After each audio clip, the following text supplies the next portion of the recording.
Now that's in Home tab, so you have to go to Home tab. Now, if you select this range and then go to Conditional Formatting here,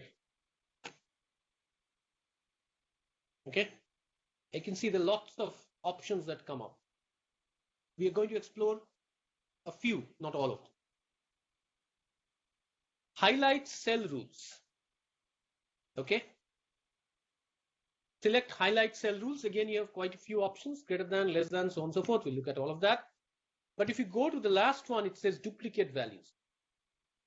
Duplicate values. Just click on this and here you go. So format cells that contain duplicate. You have the option to also select unique if you want, but let's go to duplicate. And it says what is the format that you want. So it's light red, whatever that is, right? So some formatting. Okay, just to indicate, just to kind of visually indicate the duplicate ones. If you want to change this, of course you can change it, right? So there are quite a few options, and then custom format. If you go to custom format, a lot of options will come up. Anyway, so that's not really something that we should spend too much time on. You know all that stuff. But the idea is this is the way you can visually depict the duplicate. Now you say OK and done. So you're telling the user, look, these two cells have the same salesperson name. Okay. Now, if I just select cells, okay, if I just select, I had selected both, right? So when I said duplicate, it was looking for duplicates in both columns. But if I had selected only cells, let's see what would have happened. But before that, this formatting is already done. So you do a Control Z to remove this formatting,